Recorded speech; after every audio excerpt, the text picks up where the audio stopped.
Hi, everyone. This is Brian Piper with Mobile Electronics and Friends, introducing our new podcast, Where Are They Now? The Industry Awards Finalists. We're going to be talking with different guests here and there about their experience with the industry awards. And with me is my co-host. Hey, everyone. I'm Elias Ventura. I am joining Brian on this cool new podcast where we get to really dig deep into a lot of different aspects of the awards and some awesome faces and share some cool ideas and stories and how they've helped us grow in this industry. Absolutely. I think this is going to be a lot of fun, Elias. I'm really glad you decided to do this with me. I agree. I think we're going to have a lot of fun with this. So industry awards, it's kind of been a thing. And you know, we see all these people that go for installer of the year, retailer of the year, rookie, trusted tech, you know, all of these different awards. And, you know, we learn about them and we see them. And then eventually they kind of just fall off. Like you don't necessarily hear about where they've gone after a year or two after the awards. So I was able to present this to MEA, and they were on board with us doing these podcasts that we're working on. This one being the first, and I think being able to get an idea of where some of our fellow industry people have gone, whether it's in or out of the industry, or you know if they're in the industry, what participating in the awards did for them, if it really helped them grow. What it could have been that, so it's kind of my goal with this was to get an idea where people have gone, maybe inspire people to go, oh, that's a really good way to look at participating because it can help you go X, Y, or Z, Yeah, I'm glad you decided to do this. This was a really fist bumping scenario for me when you came to me with this idea, just because a lot of us have gone through the journey of the awards, for many years. Yep. Some have, expanded to different awards themselves. And, let's face it, our industry is our baby. As unimportant it is to others, it's everything to us. And the awards, in conjunction with that, that's kind of like our, World Cup or Super Bowl trophy, whichever way you want to look at it. Absolutely. This is our reflection of who we are, how we've grown, and what this industry means to us. Yeah. So I was really, really excited when you came up with the idea, and it resonated with me, and I think it'll be fun. I always kind of likened it to like the Academy Awards for music, or stuff like that, or the Grammys. Because you got all these different award categories and people work to win different things. So, with that being said, I know we've got a guest that's coming on with us today. We do. We do. And before we bring the guest on, I'm going to say one thing. Okay. The passion that we all share for the awards is what really joins us. It is. And our guest today is one of the most passionate guys in the industry, one of our biggest cheerleaders for everyone to just strive to be better every day. And I think, our guest, and we'll bring him in just a second, is going to really share that vibe with all of us. Just how you and I vibe. Right. This guy's going to add a little extra topping to the cake. Right. So, a little more vibing on the vibe. Yeah, exactly. Yeah. Like you said, he's always been a big cheerleader, and not just for the industry awards, but I mean, this guy has been a cheerleader for different brands, different people. When he really gets behind something he believes in, or a product or something, he has no hesitation for hyping that item or that person or whatever it may be. So I'm excited to talk to him, and let's get him in here. Let's get him in here. One of the most genuine, helpful, insightful, trusted individuals in the industry, Chris McNulty. Chris McNulty. What's Chris, up? I'm welcome. crying. How are you doing? You're making me cry, Elias. Well, he said Academy Award, so I decided to act a little bit. Right. Yeah. There so you go. We got to have some tears. So what's happening, guys? How are you doing, Chris? Good. So you were the Trusted Tech winner for what year? COVID 2020. 2020. Yeah. Oof, interesting year. Yeah. So it's 6 years of competing in the Industry Awards. I finally win one, and there's no award ceremony. I had to sit on a couch in Vegas and watch it on TV, which was kind of cool in its own right. I guess that would be interesting in its own right. Yeah. For sure. So let's talk a little bit about, before we get into too much, let's talk a little bit about what are your thoughts on this kind of podcast idea that's been pulled together. Honestly, I will tell everyone, this was kind of my idea, my concept, and I presented it to Chris and the guys at MEA, and they signed off on it and said, make it happen. And so through some contacts and some conversations, we're starting this one now with Elias, and we're working on a couple of others. But this was the one that I really wanted to get going first, because I think it helps and will help people throughout the coming months and years as they watch and learn about other people's participation experience, what it could do for somebody. Well, I think this is a really good one to start with. You've got built-in content, which is important, right? You've got dozens and dozens and dozens of industry pros who have won these awards over the past 8, 10, 12, 20 years. You know, we can go way back. And some of the folks are still in the industry. Some of the folks are still in the exact same position they were when they won, and they're just doing it at an even higher level than they were before. Right. Other people have left the industry and are doing different things, you know, designing for automobile manufacturers, you know, whatever it may be. Yeah. And others of us are in different parts of the industry than where our award came from. Elias was a sales pro, which is a retail award, and he's no longer in a retail store. Both you and I, won Trusted Tech at one point, and we've sort of progressed and taken that to the next level rather than being the tech at the shop side. We're running tech support for different manufacturers at this point. Right. So I really like watching and seeing some of these guys grow, and whether they stay in the same position or whether they move on, like you moving on or me moving on, any of us, watching where we end up, seeing what can happen because of how it's not what the award does really. I think it's how you apply yourself to participate. That wanting to participate and drive to try to win something is what pushes us to become better at what we are. Right. I think one of the interesting things for me is I never had, and I know plenty of people have a desire to win and they want the award, and that's what this is about.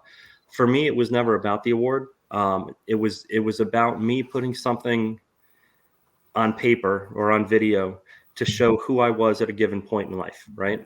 And then a year later, put something else out there and be able to compare it. Because we think back, we're in a place in this industry where technology is so far beyond where it was in the 90s and 80s where you started, Brian. Yeah. We listened to some amazing cars throughout the 90s, some absolutely amazing cars. And we put them on a pedestal that's so high. What's scary is that with $5,000 and 2 days worth of work, we can put modern gear in a car and outperform those vehicles from the 90s. We can. It's true. But we'll never put them above that because we can't compare them head to head. So for me, I wanted to have something that I could look back at and look at the things that I was doing in my career in 2013 and 2014. And I sit back and I watch those videos periodically and I giggle. I'm like, I was proud of that. Yeah. That being said, that was as good as anybody else was doing. And then I saw something better and I decided to go beyond. So for me, it gives me a point in time that allowed me to move forward. So for me, like even this year with support technician, I didn't make top 5 and I'm totally fine with that. I did last year. I'm a better support technician this year than I was a year ago. Yeah. But there's also other people that are involved who are equally as deserving. And that excites me. Now I got people to chase. It gives me something to do. Right. And you and I being in that same position for that award, neither one of us made top 5 this year. And, I didn't compete last year, but that was my own choice. But going forward, now we have something to look forward to that we didn't have before, but it keeps us itching to be better. For sure. I don't wake up every day hoping that I win the award. Right. I wake up every day hoping that I'm as good as Jason Ewing one day, or as good as Doug Dobson one day, or as good as Brian Murphy one day. Those are the things that I try to do. That's where I try to compare myself. I look at it as I get up, and I was just talking with my coworker earlier today. I sat down, at the end of the year, and I made a little bit of a list of, okay, here's what I need to do for the next year for our company and for me to be better than what I did the year before. Right.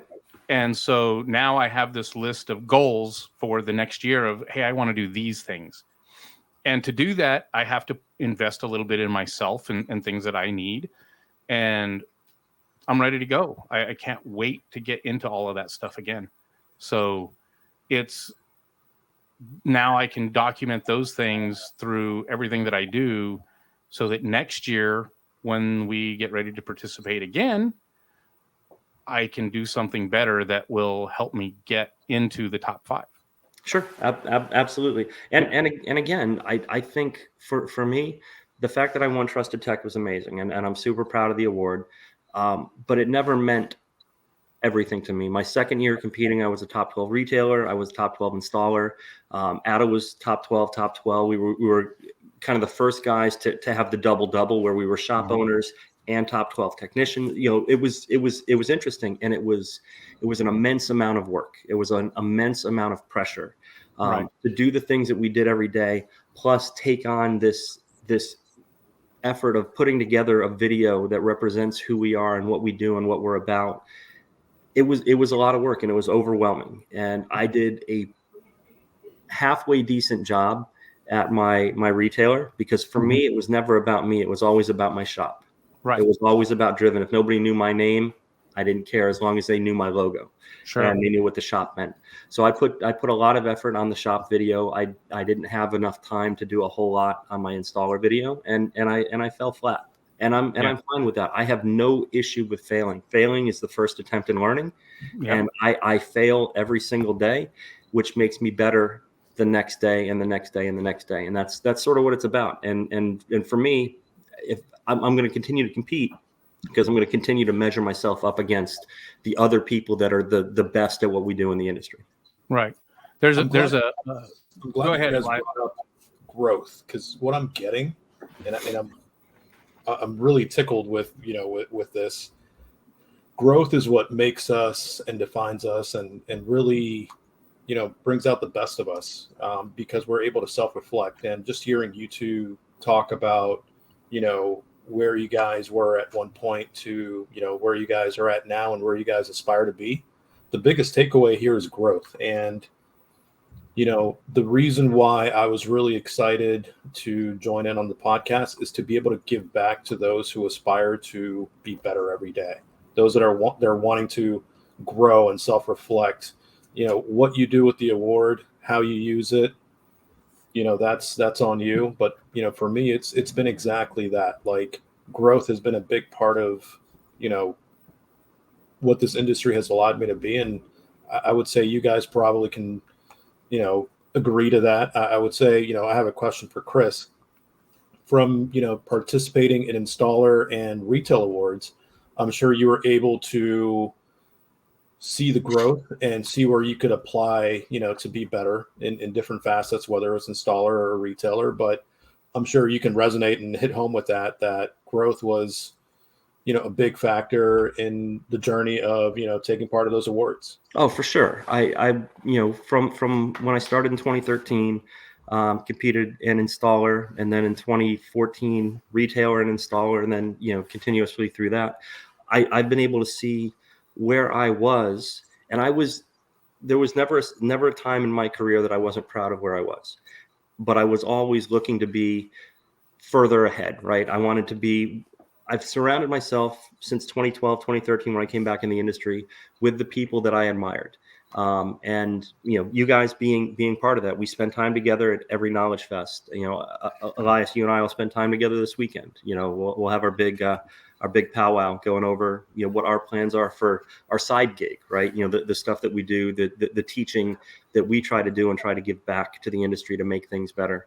I've never thought that I was the best at absolutely anything, but I'm really pretty good at just about everything. And I look at things, right? And for me, as long as I don't have to get better at fabricating, I don't have to get better at laying fiberglass, but if I can get more efficient at prepping to do it, to do an install, or pricing it properly, or utilizing it when it's necessary from a business perspective, those, even the smallest things, make a difference. And for me, that's been the biggest thing from a growth perspective. I can look back at the things that I did.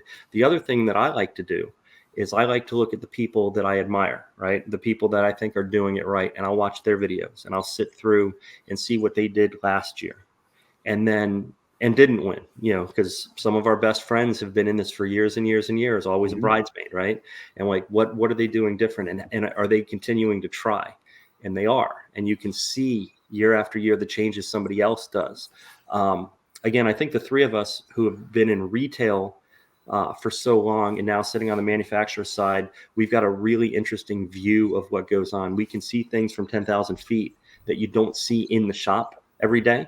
And we can help sort of reflect to our dealers, hey, this is where, and for me, it's always, this is where I failed at my shop. This is where I screwed up, and I see you doing something similar. What I would do now would be this. I don't tell them that they're wrong or that I know everything, but this was a failure that I have looked at, and that's where growth comes from. It's expressing the fact that you could have done better at one point, and now you are. And that's a conversation that I have all the time with dealers when I talk to them, through my daily job with Diamond and Cerwin-Vega. Talking to guys about what they're doing and how they could start to do things better. And even outside of that, I talk to guys that will ask about things that I've done in the past, or, hey, when you were running a shop, how did you manage this or manage that? It doesn't happen as often anymore, but man, those conversations, just to not tell them that they're wrong, but give them an idea of something that they might be able to do that could improve what they are doing now. For sure. Yeah, it's amazing to see a year later a conversation that you had take place, right? And it's been implemented, and you see the success that they've gotten. I don't want to take credit for it. I smile inside. It makes me feel good. Right. So I have a question to kind of segue off of that. So 2020, you won Trusted Tech, and prior to that, like you said, you've participated in the awards since 2013. How has participating in the awards and then subsequently winning Trusted Tech through all of that, how has that helped you progress through your career to where you're presently at with Audison? So I started in this industry in 93, 94. It was pre-internet. It was pre-Facebook. It was pre a lot of this stuff. So the only things that we had were each other on the local scene, and then the people that we would travel and see at car audio competitions. When IASCA was huge here on the East Coast, that's where I met Jeff Smith for the first time. I've been running around with Jeff Smith for 30 years, and that's scary. It's freaking scary to me. So we would see each other for 4 or 5 hours on a weekend, and then we'd go somewhere else. So that's how we compared. When I came back to the industry, I set the purpose that I had was to learn and be as good as I could be, right? I knew I wasn't the best, and I knew I'd never be the best. But what I wanted to do is I wanted to compare myself to those people that were the best and see how close I could get to them. And how much of their space that I could take up, and everybody has an amount of personal space that they let other people into. Mm-hmm. And I'm amazed when I look through my phone and I see the phone numbers that are in there and the people that are calling me for advice that 25 years ago I looked at as gods, like Mount Rushmore type of car audio guys. Right. And they call me for advice. Yeah. Dude, that's dumb. That doesn't make any sense to me at all. But the awards is what has furthered that for me. It's put me in the room with these people all of the time, whether we get along, from a personal standpoint all the time. We're not going to be friends with everybody in the industry. It'll never happen. But we all have a very similar passion for the industry. And when we're brought together and we're put in that room together, we all want to move it forward.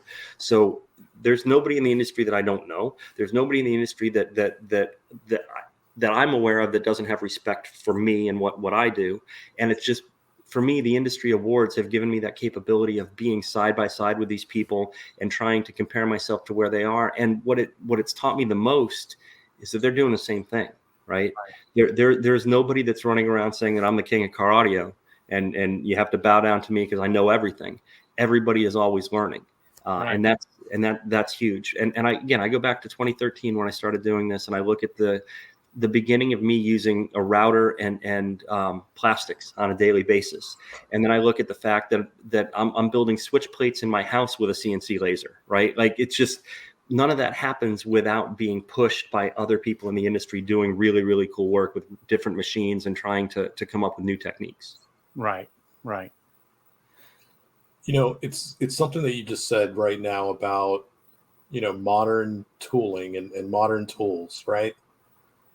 The evolution of our industry, and I'm proud of this, to the core, is for a small industry that we've embraced growth, not just personally and professionally, but we've embraced it on a tool side, basically, to me, like, I look at a CNC machine or a laser machine as like employee number 5 or employee number 2, just because, it makes, your guys' life easier.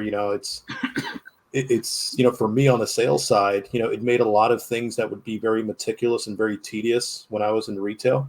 It started to make them a lot more efficient. So it's like, we've embraced the growth. We've embraced, a lot of different things, and all encompassing, whether it's awards, whether it's personal, professional, whether it's, modern tools, we've embraced that. And I think that's a huge win. I was talking to Bryan about this the other day. Bryan used to do, Facebook Live videos and, just kind of honing in on the most core basic, techniques.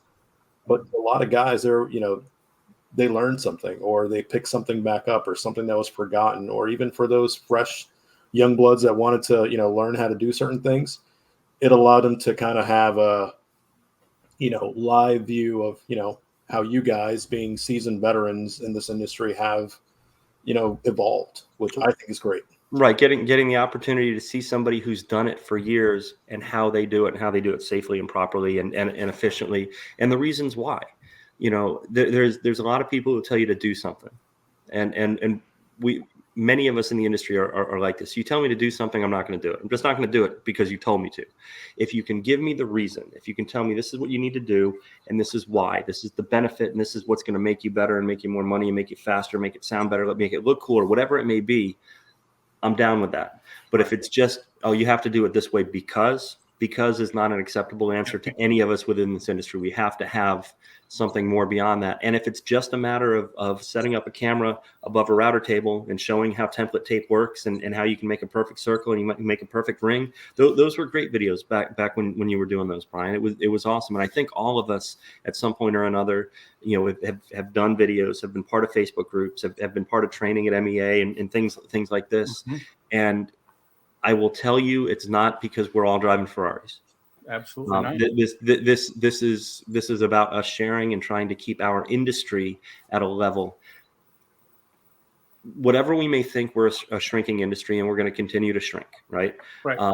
And we have to understand that, because there's less and less necessity for what we do. There's still desire, and there's always going to be people who want what we can do. Right. But as we shrink, my goal is to make sure that shrink happens from the bottom of our industry, and that we elevate everybody. Yes. Elias and I worked 2.5 miles apart for a couple of years. And one of the things that I did, I'm very hands-on, I'm very meticulous. I was very install centric on the sales floor. I would tell people about the installs, and I would have props. I would have my composite speaker rings and my SoundSkins rings and all of that. I would have those all over the showroom floor, and I would put them in people's hands. And the coolest thing in the world is I rolled over to the shop Elias was working at, to pick up some carpet. I was out of carpet and I needed a couple of yards. I rolled over there, and I hadn't been there for probably 6 or 8 months. And I saw the same props that I was using.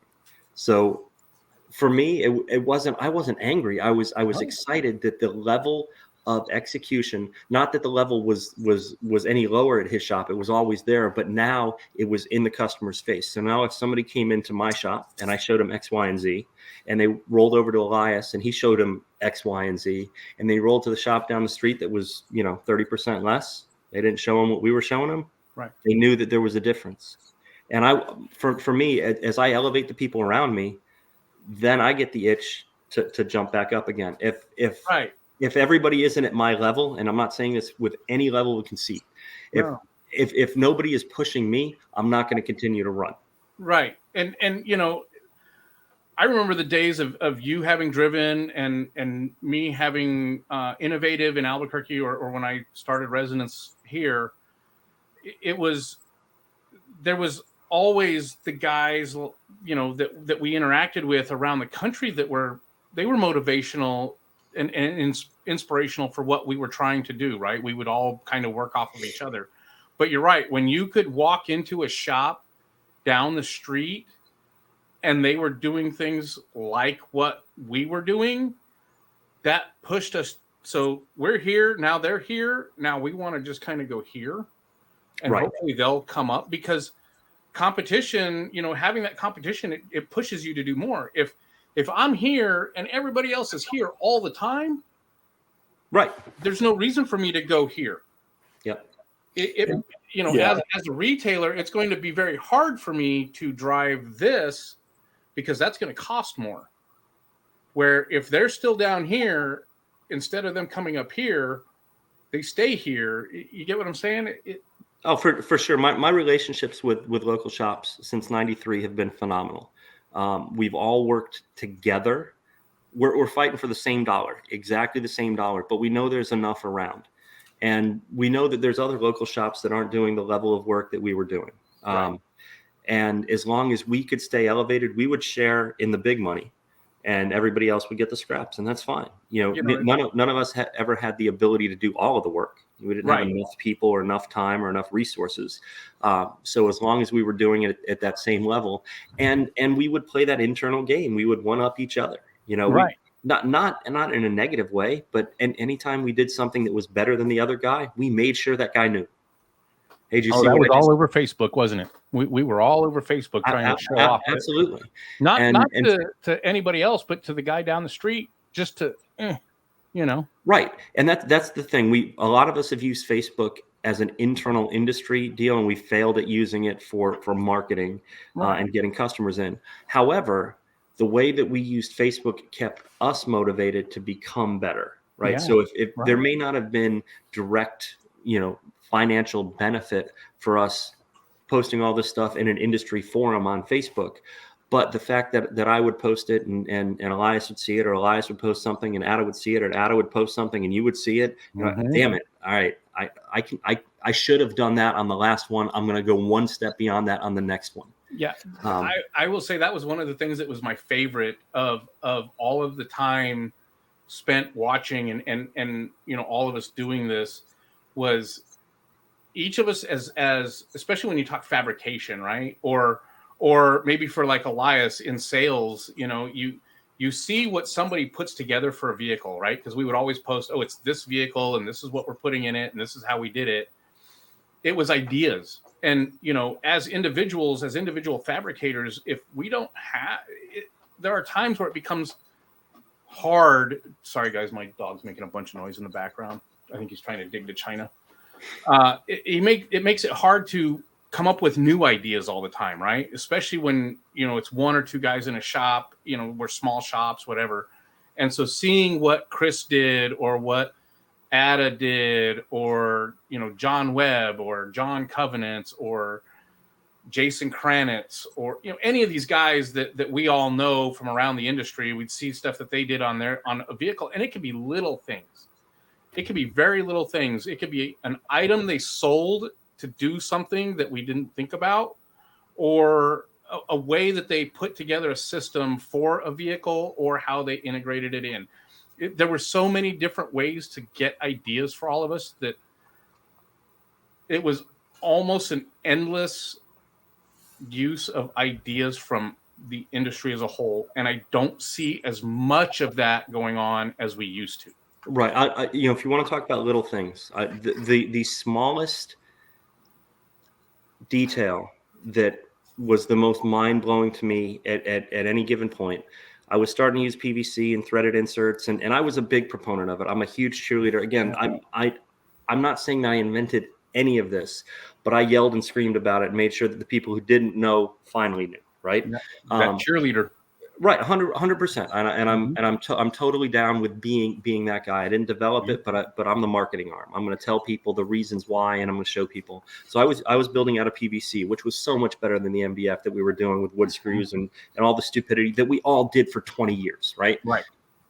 We made a step, and I thought I was big and bad, and I thought I was doing cool stuff. And then there was a music car post, and Tom Miller built a set of speaker plates. And instead of using PVC, he used Durlin. And Durlin is even more dense and da-da-da and whatever. Mm-hmm. And this is where it comes down to the smallest of small details.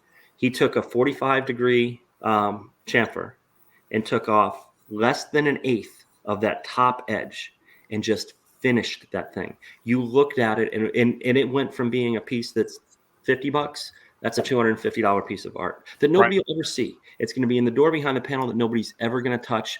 But he spent the time, and he did that, and he posted it, and he took it with a wide angle lens, and there was, it was gorgeous. But that level of execution on a stupid freaking speaker ring, right?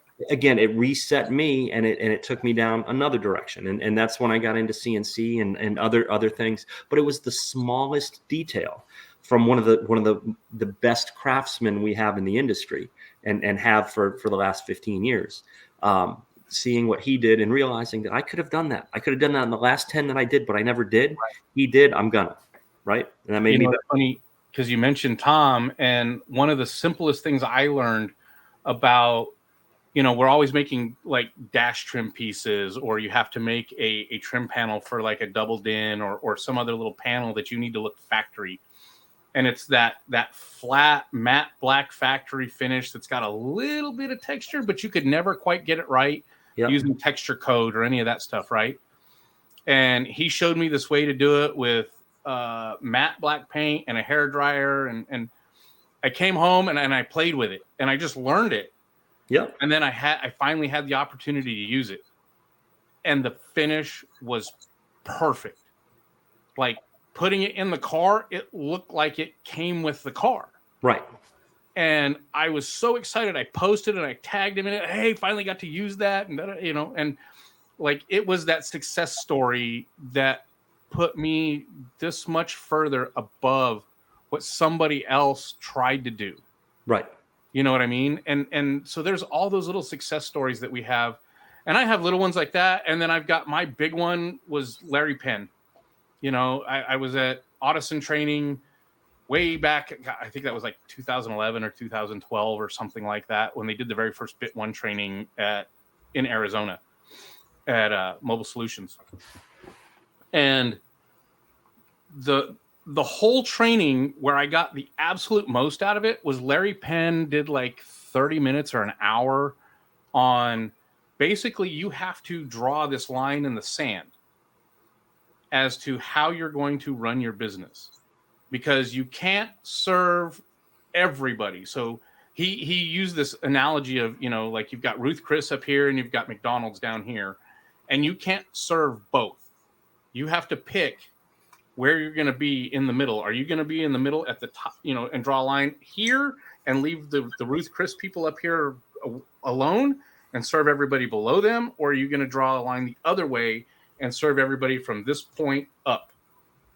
Right. And like, I sat there in that class And I lived in Albuquerque at the time. I drove home, and while I'm driving home, I called my manager, my general manager, Ryan. I called him and said, "Hey, close the shop."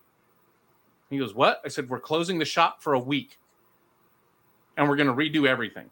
And like, we tore carpet out and had carpet redone, and we took all the display cases and everything out of the showroom, and we did all of this work in a week to completely renovate what we did. All the banners on the building went away, like everything was gone.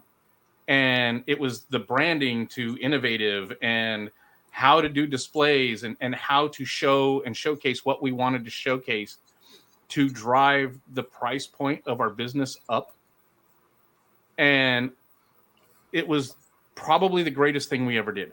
And it was the biggest, it was the one time that I had this big, got this big idea to make changes. And then everything else was little ideas to improve on that.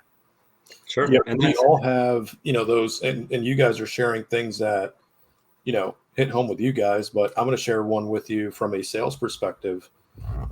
If you guys remember, or I'm pretty sure you guys attended a few of these, but do you remember the little get-togethers at Soundscape in Texas? Oh, yeah. Right before College Fest.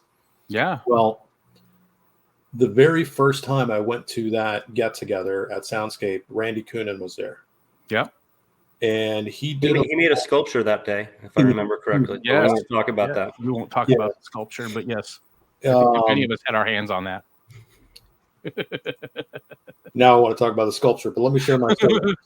So he did this little presentation on not being scared to demo high end. Mm-hmm. And working in a retail environment where we did from entry level all the way up to the high end, I really focused on the core jobs that were in and out and made money. So I didn't really emphasize on those big ticket items just because, I don't know, where I was in my career at that point, I really wasn't fully evolved.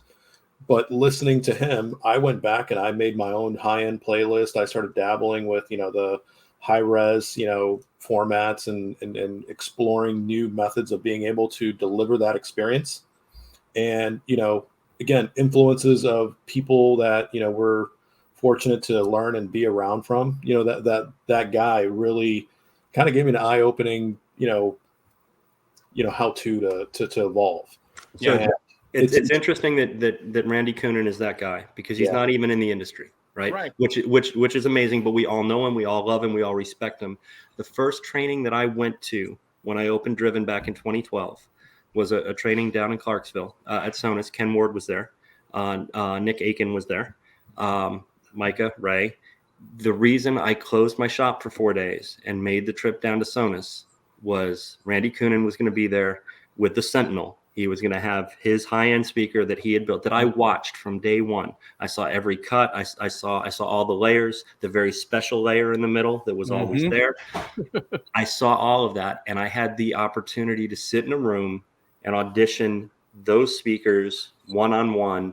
And it was an epiphanous moment that there is a level of execution that you can go to, and you can execute beyond where anybody thinks makes sense, and there's still going to be a customer base for it.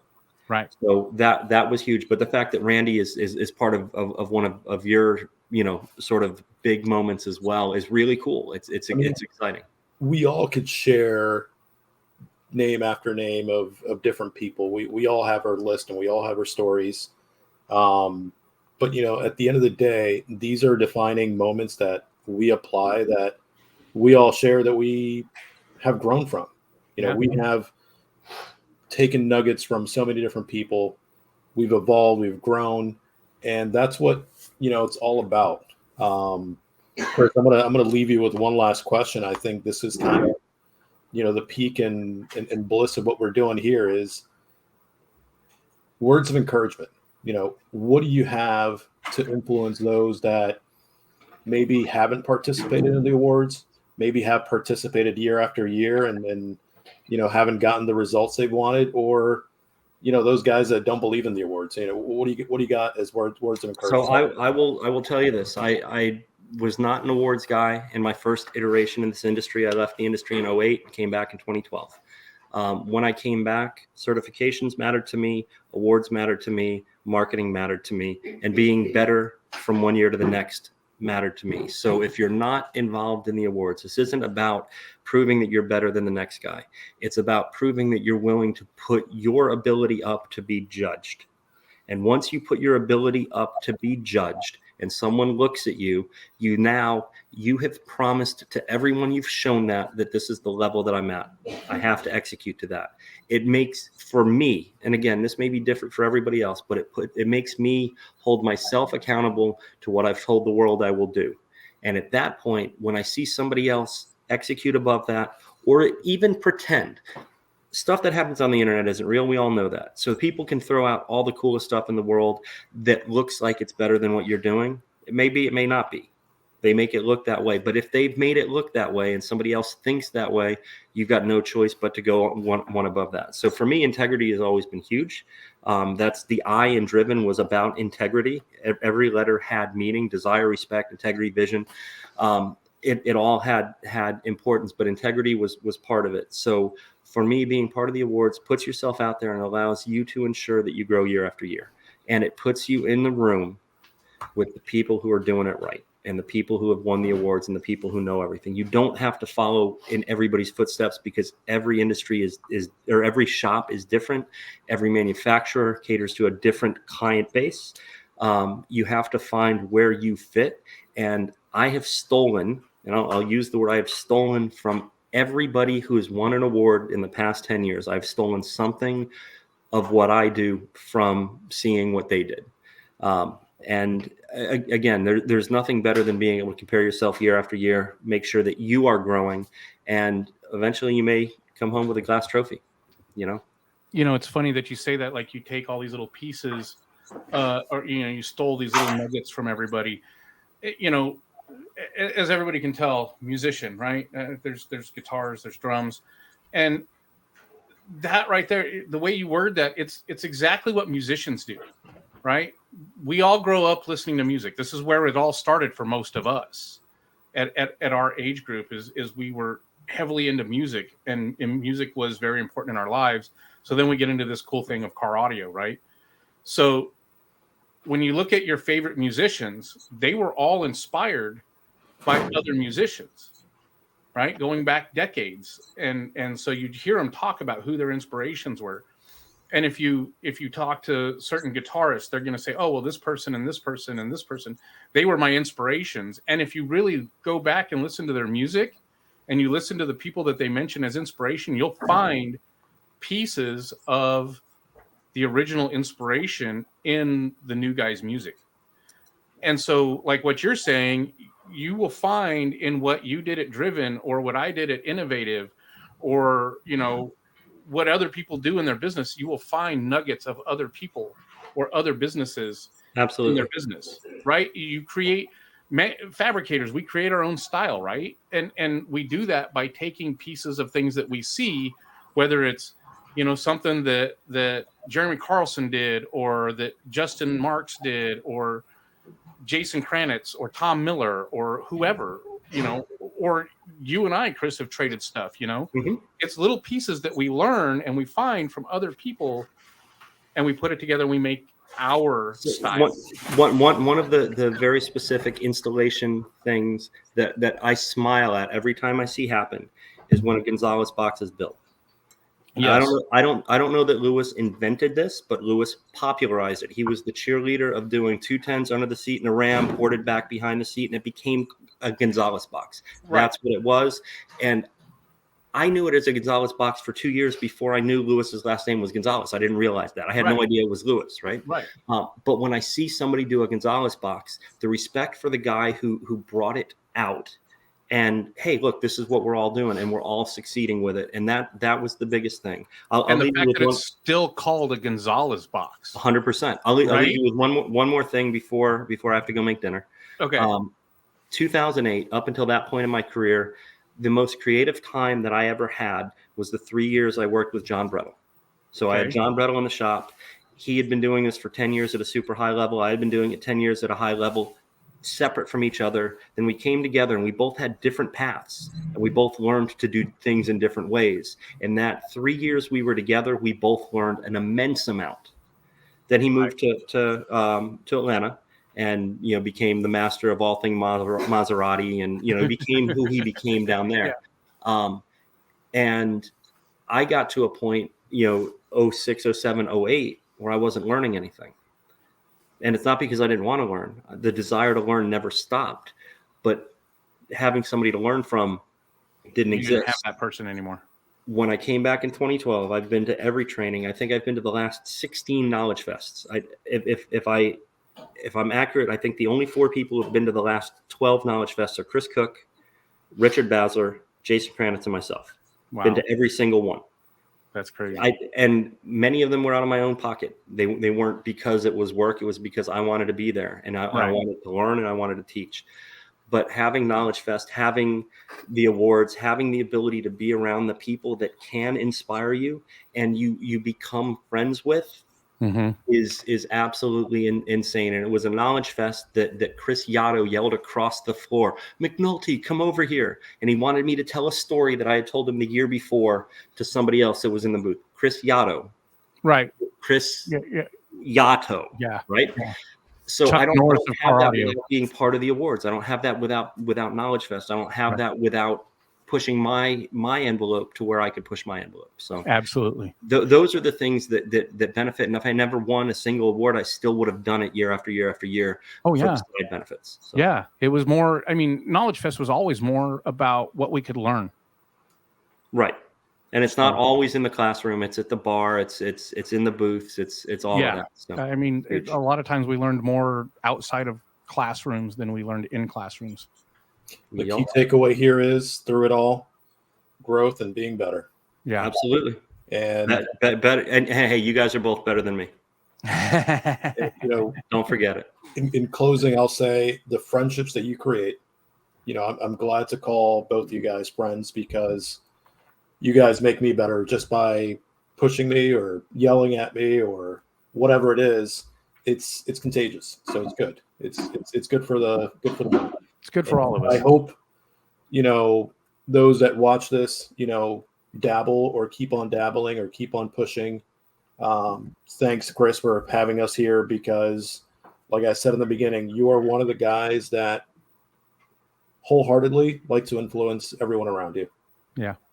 Cool. I appreciate it, man. I'm gonna keep on doing it. So we expect Elias, I'll see you on Thursday. Bryan, I'll see you in a month. Yeah, less than a month. Well, I guess right at about a month now. Yes, sir. Hey, Chris, thank you for coming on with us, man. I really appreciate it. And I definitely hope we get to sit down and chat again another time. Thanks, guys.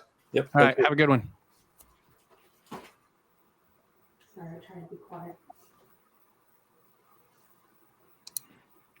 All right. So, Elias, Chris McNulty, definitely, man, I'm all fired up again just from having him talk. It's the passion. It's like I said, it's one of those things where, every interaction that I've had with him, whether it was when I was in retail or, now that we're on the manufacturing side, or even just, whatever, the Hooters meeting or Waffle House meeting we decided to do. Right. There's always some sort of positive influence, and that's to be appreciated. And, he's one of the guys that has really inspired me to be that guy to give back. I am, maybe half the years into the industry as you guys are, but, nearing in year 17, I aspire to, be able to fill those shoes that you guys do to influence and teach and give back. Yeah. Because I care. And the reason why, I'm here in this podcast with you is because genuinely I care about everyone's growth and everyone's desire to be better. And the awards have helped me. I know the awards have helped you, and they have allowed us to grow. And that's kind of defined us. And I'm sure, Chris would agree. And there's so many guys out there that would equally tell you, they've had their own journey. There are some guys that maybe did this a long, long time ago. And I always give Jeff Smith some crap and tell him that his award was probably carved on on a rock with a chisel, but everyone has Spell their a tablet. journey, and it's one of those things where as long as we as an industry keep giving back and influencing those around us, whether we diminish or whether we grow, we're going to become stronger. Yeah. I agree 100%. I think getting people excited, that's my goal. Like, you and I have talked about this podcast for a long time, trying to get it rolling. And my number one goal, I don't care to be famous. I don't care to do anything. I don't care if anybody knows who I am other than some guy that did some car audio stuff and now does this little podcast thing, because it's not about who I am. It's about what we can do to help somebody else. None of this is, you and I do this out of our own time. There's no paycheck in this. There's no real reason for us to do this other than we really give a shit about where the industry goes. Yep. We want to see the industry get better. We want to see those in the industry and those coming into the industry find ways and find reasons to get better. And if that's having conversations with the dozens and dozens and dozens of guys who have, been on a plaque or received a certificate for a top 12 award or a top 5 award or whatever the case may be, man, let's talk to those people, because we never know who's going to get something out of a conversation. I mean, you and I can talk for hours about these little pieces and these little nuggets that we've gotten from one training here or one training there or a conversation we had. One that we didn't talk about a minute ago, but like Chris said, stealing things from everybody. One of the biggest things I ever stole from Chris was how he was pricing labor. He sat down one day with me and he explained how he priced labor out and how to work it out. And I was like, okay, I'm stealing that. And he was like, okay. And I did. And it made a huge difference in how I taught my brain to think about billing somebody for what we did and being able to explain what we did in numbers that they would understand. And that's the key there. The client would understand, Yep. I took a few nuggets from how, Ken and Tom used to do things at Musicar, and just implemented that into, how I delivered, my proposals. And, we could give so many different examples of, people that have helped us along the way. And, it's one of those things where there's going to always be great names that resonate with all of us and memories. Like, we hear the names of like Chris Yotto, Andy Waymeyer, Jeff Smith, Ken Ward, Tom Miller. I mean, we can make like a Hall of Fame list, and that's still not going to be enough. We talk about the names that we mentioned, just for the guys, the people that are listening. We mentioned names of people that we know that we were inspired by, that we had relationships with, and still have relations with some of them. Right. But these aren't the be all end all. I mean, there are lots of top 12, finalists, and lots of top 50 finalists that deserve recognition in ways that they did things. And again, it's back to little pieces of things. It's rarely is it going to be, unless you're really new in the industry, once you've been in 5, 6, 8, 10 years, almost 36, it's rarely going to be huge impact, right? It's all going to be these little pieces that you learn here and there. And all of those little pieces will start to come together as you grow and as you figure your way of doing things. Because no matter what you do in the industry, whether it's install, sales, ownership, distribution, sales, working for a manufacturer, whatever it is, you're going to find all these little ways that you do your job better for yourself to be able to provide better service to whoever you're providing service to. whether Exactly. that's the end user or the shop that I provide tech support to, and I actually do tech support for consumers as well.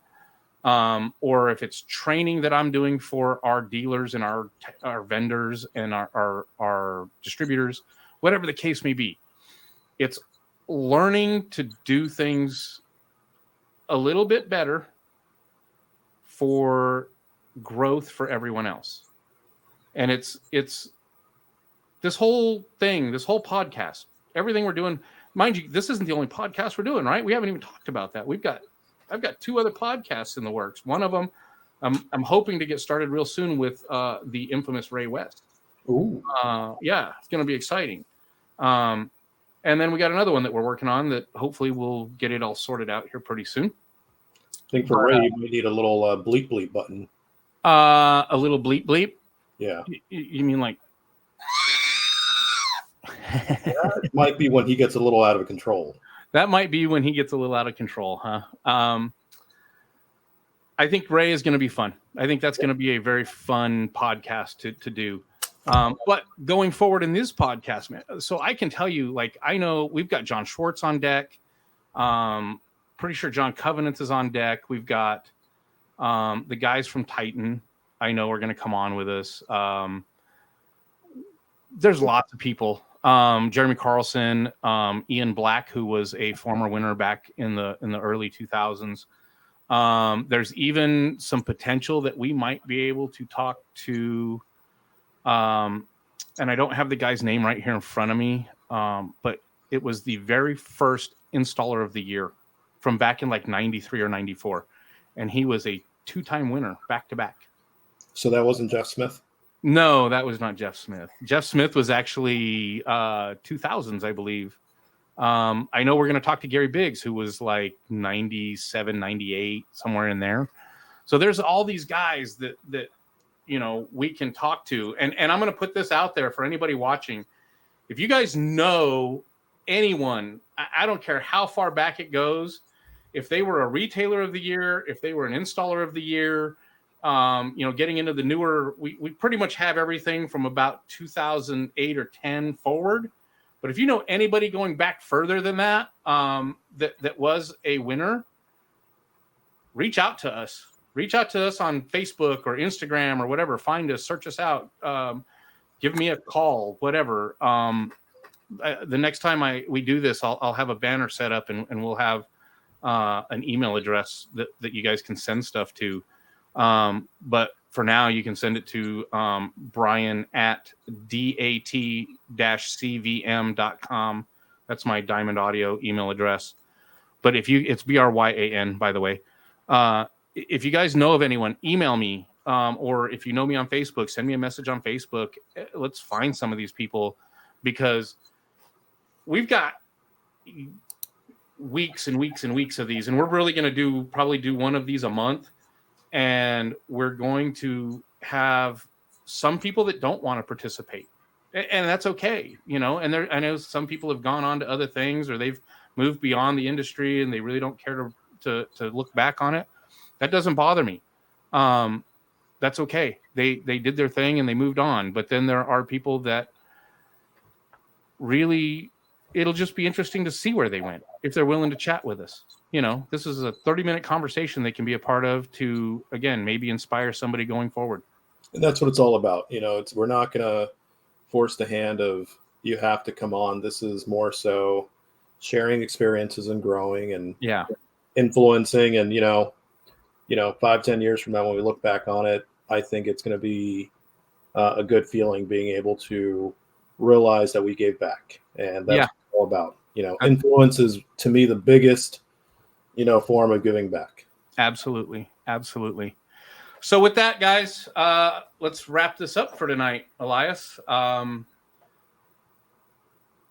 don't really have a whole lot. I think we'll have an announcement probably coming up pretty soon about who our next guest is going to be. And hopefully we will get that taken care of and we'll have a great conversation. Yep. Thanks for doing this. Thanks for participating, man. I appreciate it. Yep. All right, guys. We'll talk to you soon. Thanks for being here. Yep.